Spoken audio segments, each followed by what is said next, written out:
I'm sitting on the bed with David here, and I'd like to give him a chance to introduce himself, tell you how he got here. David Tirith. Hi, I'm David Tirith. I'm 36 years old now. Cancer has been with me since I was 23 years old, 13 years ago. I've had surgery, radiation, chemotherapy, non-toxic treatments, up until around a year ago when I was in the hospital. The cancer became very severely aggressive. At that time, for the first time, I knew I had to deal with the possibility and the eventuality of my death. We arrived here about 4 months ago, not really having any sense of whether I was getting well or whether I was dying, and with no particular agenda in mind, just feeling that, actually knowing that something significant, something that we needed was being offered here. We were told we could have anything we needed. We were told that there's no pressure on us to be any particular way. We were here to be ourselves in a supportive environment,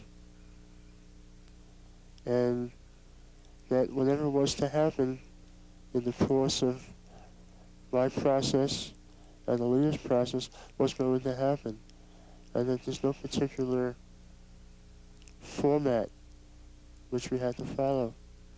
So it was very loose, and in it being loose, it was a gift for me, because I could surrender to being who I am, and it made it a lot easier for me to feel at home, and for whatever was to unfold to begin unfolding in its own way.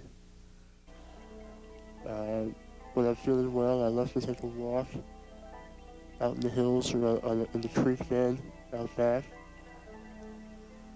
The family of people here, and I do call them a family because we've become very close, have been incredibly supportive.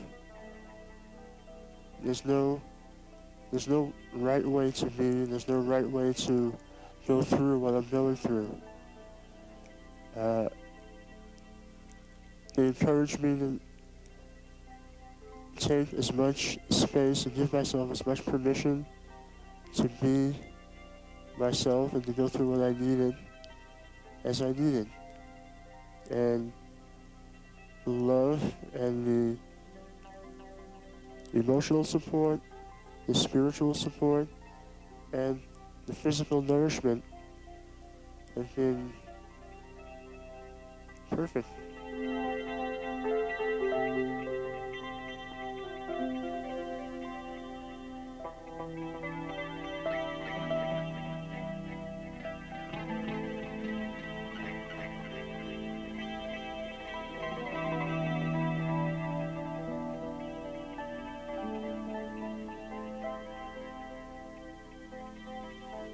In some ways, this is a perfect environment, but I don't want to give everybody the impression that we're living in paradise here. In some ways, even though we've been here for 3 years and really tried to create an environment that was supportive, at times it's difficult for all of us, those of us on the staff and those of us who have come here who are sick, so that some days, for instance, I feel like the last thing I want to do is take care of somebody or be supportive or be a nice guy, and I just want to run out the door, and sometimes I do. Even though this is a very special place, it's also a very ordinary place where many of the problems that you might suspect of just living together, sharing a budget, sharing a household, those are things that we experience here too. Living at the house here in Santa Fe has certainly been that integration of personal, professional life for me. It's really dissipated that distinction between therapist and client, or helper and helpee. We really, as Dale said earlier, we become a family of sorts, and there's no place to go at the end of the day. There's no place to hide. So any of the psychological or emotional drama that surfaces really is something that we have to together look at and try to move through. We can't, there's no getting away from it, and that has made this work here in Santa Fe so much different from the kind of helping model that I was working with for so long. Most of the people that have been sick have had cancer. Some people are Christians, some people are atheists, some people are Buddhists, some people are everything. But almost everybody has had in common some quality in their heart that has been reaching out to use their illness and their possible dying as a way of, as an opportunity to find out more deeply who they are.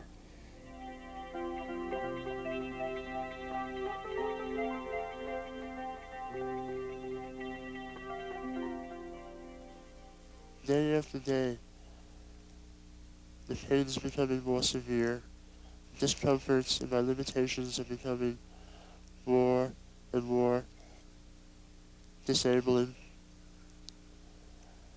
My ability to enjoy my life, find pleasure in my life is becoming diminished, and I have to find it in much more subtle ways. And yet, on another level, on a spiritual level, somehow, and I don't know how it's happening, but it's becoming a little bit simpler, a little bit easier every day.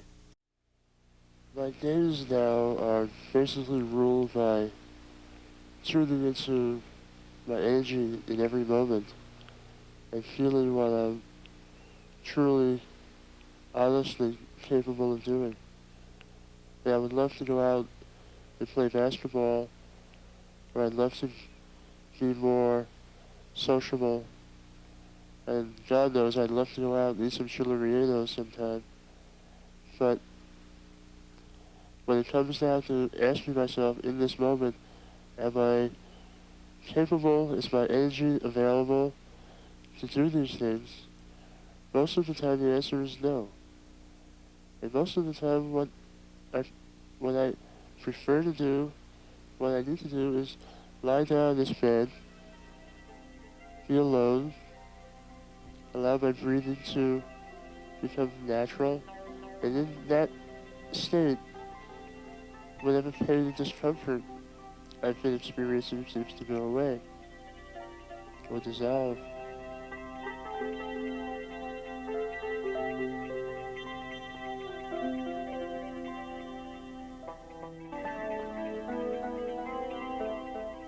And it's been 15 months of nonstop, day to day, moment to moment, dealing with the fact that the cancer was becoming more and more aggressive, and really changing our lifestyle every day, taking away the things that we were really able to share with each other bit by bit by bit.